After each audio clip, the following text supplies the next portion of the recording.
Assalamualaikum warahmatullahi wabarakatuh. Perkenalkan, saya Ahmad Fajranur, pemakalah dari kelompok 4. Ingin menjelaskan materi tentang pembentukan peradaban periode kenabian. Yang pertama, saya akan menjelaskan materi tentang fase Mekah, yaitu sistem dakwah. Pertama-tama, sistem dakwah secara diam-diam. Dengan turunnya perintah itu, mulai Rasulullah berdakwah. Pertama-tama beliau melakukan secara diam-diam di lingkungan sendiri dan di kalangan rekan-rekannya. Usaha yang dilakukan itu berhasil. Orang-orang yang mula-mula beriman adalah istri beliau sendiri, Khadijah, kemudian kalangan pemuda Ali bin Abi Thalib dan Zaid ibnu Haris, yang ketiga dari kalangan budak Bilal, dan yang keempat orang tua atau tokoh masyarakat Abu Bakar As-Siddiq. Kemudian dilanjutkan dengan dakwah secara terang-terangan.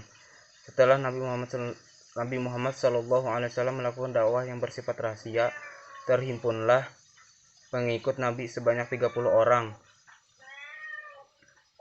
Dakwah di kala itu dilaksanakan secara diam-diam. Setelah fase itu, Allah Subhanahu wa taala memerintahkan kepada Nabi Muhammad untuk berdakwah secara terang-terangan, yaitu dengan turunnya Quran surah Al-Hijr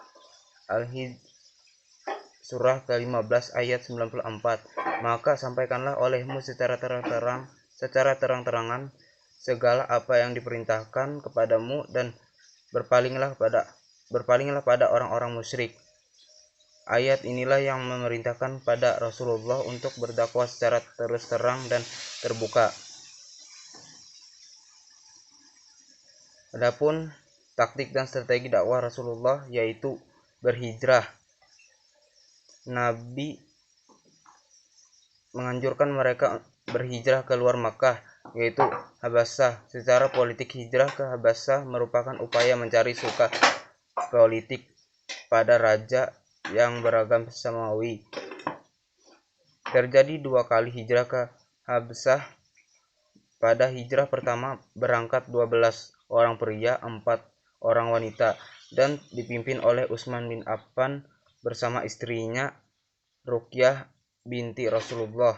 Pada hijrah kedua berangkat satu rombongan yang terdiri dari 83 laki-laki dan 11 orang wanita, dipimpin oleh Ja'far ibnu Abi Thalib. Dengan mengikatnya Anya Quraisy terhadap Nabi, hijrahlah beliau ke Taif, ke Bani Sakif dengan pengharapan akan memperoleh pertolongan serta mendapat tambahan pengikut.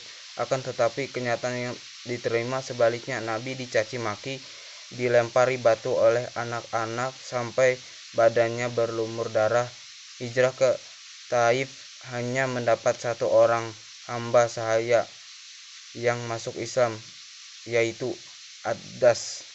Sekian dari saya. Wabillahi taufiq wal hidayah. Wassalamualaikum warahmatullahi wabarakatuh. Fase Madinah. Penduduk Yathrib atau Madinah sebelum Islam masuk terdiri dari 2 suku bangsa, yaitu Arab dan Yahudi. Keduanya ini saling bermusuhan karena kegiatan dagang di Yathrib dikuasai atau berada di bawah kekuasaan Yahudi. Waktu permusuhan dan kebencian antara kaum Yahudi dan Arab semakin tajam. Kaum Yahudi melakukan siasat memecah belah dengan melakukan intrik dan menyebarkan permusuhan dan kebencian di antara suku Aus dan Khazraj. Siasat ini berhasil dengan baik, dan mereka merebut kembali posisi kuat terutama di bidang ekonomi. Bahkan siasat Yahudi itu mendorong suku Khazraj bersekutu dengan Bani Qainuqah, sedangkan suku Aus bersekutu dengan Bani Quraizah dan Bani Nadir. Klimaks dari permusuhan 2 suku tersebut adalah Perang Bu'as pada tahun 618 Masehi. Seusai perang, baik kaum Aus maupun Khazraj menyadari akibat dari permusuhan mereka sehingga mereka berdamai. Setelah kedua suku berdamai dan suku Khazraj pergi ke Mekah, dan setelah di Mekah Nabi Muhammad SAW menemui rombongan mereka pada sebuah kemah. Beliau memperkenalkan Islam dan mengajak mereka agar bertauhid kepada Allah Subhanahu wa taala, karena sebelumnya mereka telah mendengar ajaran Taurat dari kaum Yahudi. dan mereka tidak merasa asing lagi dengan ajaran Nabi, maka mereka menyatakan masuk Islam dan berjanji akan mengajak penduduk Yathrib masuk Islam. Setibanya di Yathrib, mereka bercerita kepada penduduk tentang Nabi Muhammad SAW dan agama yang dibawanya, serta mengajak mereka masuk Islam. Sejak itu, nama Nabi dan Islam menjadi bahan pembicaraan masyarakat Arab di Yathrib. Kota Madinah merupakan kota yang penduduknya lebih mudah menerima ajaran Rasulullah daripada penduduk Mekah. Masyarakat Madinah menyambut kedatangan Nabi Muhammad dengan sukacita. Orang-orang Madinah berbondong-bondong memeluk agama Islam. Oleh karena itu, Islam lebih cepat berkembang di Madinah. Pembentukan sistem sosial kemasyarakatan. Secara sistematik, proses peradaban yang dilakukan oleh Nabi pada masyarakat Islam di Yathrib menjadi Madinah. Perubahan nama yang bukan terjadi secara kebetulan, tetapi perubahan nama yang menggambarkan cita-cita Nabi Muhammad, yaitu membentuk sebuah masyarakat yang tertib dan maju dan berperadaban. Kedua, membangun masjid. Masjid bukan hanya sebagai pusat ritual salat saja, tetapi juga menjadi sarana penting untuk mempersatukan kaum muslimin dengan musyawarah dalam memperundingkan masalah-masalah yang dihadapi. Di samping itu juga, masjid menjadi pusat kegiatan pemerintah. Ketiga, Nabi Muhammad membentuk kegiatan muakat atau persaudaraan, yaitu mempersaudaraan kaum muhajirin dengan ansor. Dan keempat, membentuk persahabatan dengan pihak-pihak lain yang tidak beragama Islam. Dan kelima, Nabi Muhammad SAW membentuk pasukan tentara untuk mengantisipasi gangguan-gangguan yang dilakukan musuh. B. Bidang politik. Selanjutnya Nabi SAW merumuskan piagam yang berlaku bagi seluruh pendudukan Yathrib, baik orang muslim maupun non-muslim. Piagam inilah yang oleh Ibnu Hashim disebut sebagai Undang-Undang Dasar Negara Islam atau Daulah Islamiyah yang pertama. 1. Setiap kelompok mempunyai pribadi keagamaan dan politik adalah hak kelompok. Menghukum orang yang membuat kerusakan dan memberi keamanan kepada orang yang patuh. 2. Kebebasan beragama terjamin buat semua warga negara. 3. Adalah kewajiban penduduk Madinah, kaum muslimin maupun bangsa Yahudi untuk saling membantu, baik secara moral atau materi. Semuanya dengan bahu-membahu harus menangkis setiap serangan terhadap kota Madinah. C. Bidang militer. Peperangan yang terjadi pada masa Rasul membawa akibat perkembangan Islam dan kebudayaan Islam. Peperangan pada masa Rasul terdiri dari yang pertama Ghazwah, yaitu peperangan yang dipimpin langsung oleh Rasul sendiri. Peperangan ini terjadi 27 kali. 2. Syariah, yaitu peperangan yang dipimpin oleh para sahabat untuk memimpinnya. Peperangan ini terjadi 38 kali. Peperangan yang dilakukan Rasul mempunyai nilai dan arti bagi pembinaan umat. Nilai dan arti terkandung antara lain. Yang pertama Ghazwul Furqan, yang kedua Adabiyah al-Hujum. D. Bidang ekonomi. Seperti di Madinah, merupakan negara yang baru terbentuk dengan kemampuan daya mobilitas yang sangat rendah dari sisi ekonomi. Oleh karena itu, peletakan dasar-dasar sistem keuangan negara yang dilakukan oleh Rasulullah SAW merupakan langkah yang sangat signifikan sekaligus berlian dan spektakuler pada masa itu.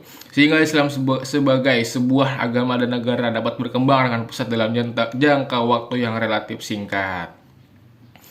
Sumber pendapatan negara. Yang pertama, uang tebusan untuk para tawanan perang. Yang kedua, pinjaman-pinjaman. Yang ketiga, khums atau rikaz, harta karun tembusan pada periode tahun sebelum Islam. Yang keempat ada amal fadilah, yaitu harta yang berasal dari harta benda kaum muslimin yang meninggal. 5. Wakaf.